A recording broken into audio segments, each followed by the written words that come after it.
Three fixed deposit options. Which one will you choose? Option 1, a fixed deposit where it pays you 7% annual rate of interest.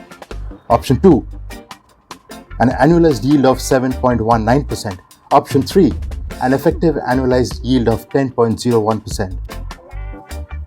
The choice is simple, isn't it? I can guarantee most of you would go for option C. Why? Because it's simply 3% higher. It looks 3% more, isn't it?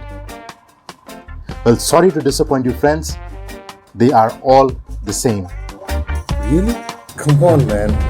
What?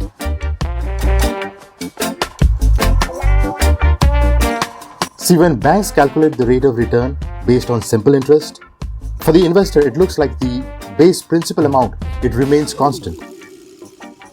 For an investor, we feel that the base amount, it remains constant for the rest of the year, for the rest of the tenure of the fixed deposit.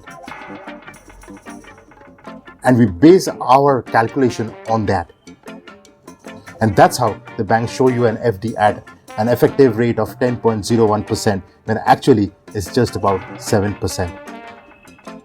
If you don't know how the banks play this trick, legally, within the RBI guidelines, we will see it right here. But don't you think there are many who doesn't know this? Don't you think it's wise for you to share this video with your friends? Like this video and subscribe to this channel so this video reaches a lot of people, so that everybody gets to know this.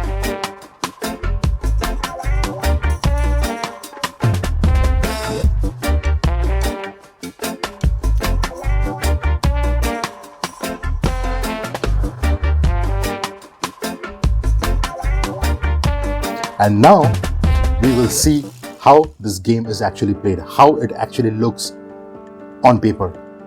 Refer to this Excel sheet. Now here we take an example of investing a sum of 1 lakh rupees in a fixed deposit product which gives a 7% rate of returns. Okay. Now commonly when we say 7% rate of return on a fixed deposit product, which means it gives us 7% of 1 lakh, which is a return of 7,000 rupees after 1 year. This is simple maths and we all know this, right? Now consider when they mention that we are giving you an annual yield of 7.19%. And in such case, mostly what happens is the investment returns are paid every quarter to the investor. These are the investment returns, right? Now, these investment returns are paid every quarter to the investor. And this payment can either be put back into the principal or it can be paid back as a payment payout every quarter, as an interest payout every quarter. So if that is the case, look at this table now. The 4 interest payouts that we see for the first quarter, the first year, there are 4 quarters in a year. The first quarter, the payment is 1750 on a 1 lakh rupee investment at 7% annual rate of return. The interest for the first quarter is 1750. Now, this 1750 can be paid back to the investor as a quarterly payout, or it gets added to the principal here. It gets added to the principal to be calculated an interest on it for the next quarter. When this happens, when this gets added to the principal, the interest for the next quarter becomes 1781. It increases. This again gets added to the previous principal, that becomes 103530, which produces an interest of 1812 for the third quarter. This again gets added to the principal, that becomes 105342.41, which produces the interest for the fourth quarter as 1843. Now this amount, 1843, is the cumulative interest for the next 1 year on your investment of 1 lakh. Now by doing so, what is the total amount of interest that they have paid on your investment of 1 lakh? To find that out, we need to add these 4 numbers: 1750, 1781, 1812 and 1843. When we add these 4 numbers, it comes out as 7186. That is the annual interest earned. After 4 quarterly payout, this is the total annual interest earned. What is the total annual interest percentage earned? That's 7186 divided by 1 lakh. That's your principal, which turns out to be 7.18%.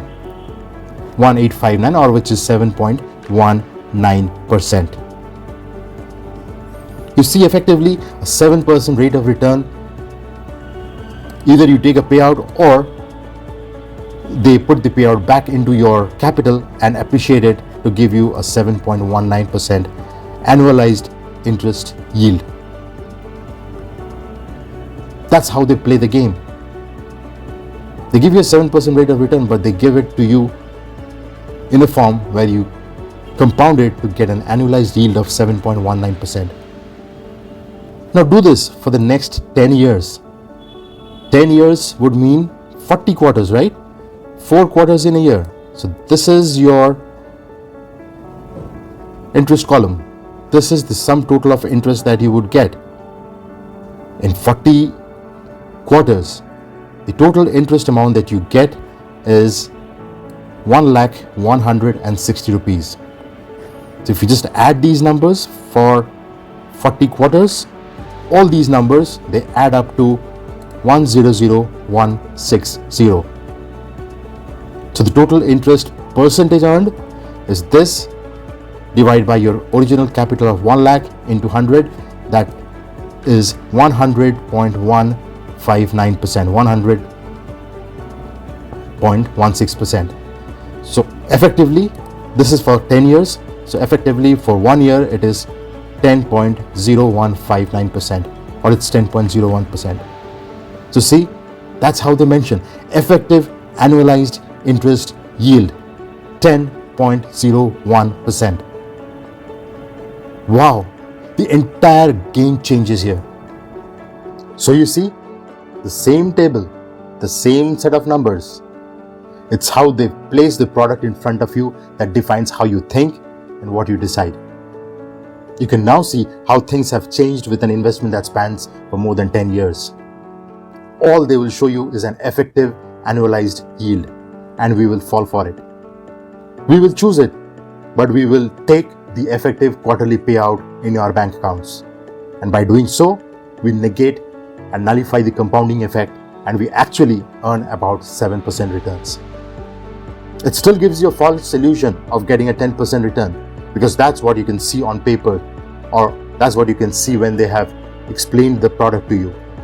But in actual terms, when you're doing it, you're not doing the right thing. You're taking out the quarterly payout and nullifying the compounding effect, which effectively is giving you a 7% return. So once again, I ask you the same question. 2 options. One gives you 7% returns annually. The other one gives an effective annualized return of 10%. Which one would you choose? The answer lies in this video, in the details. Go ahead, click on it right now. You can then link the entire game. If you want to see the other videos of this playlist, here they are. This will help you fix your basics.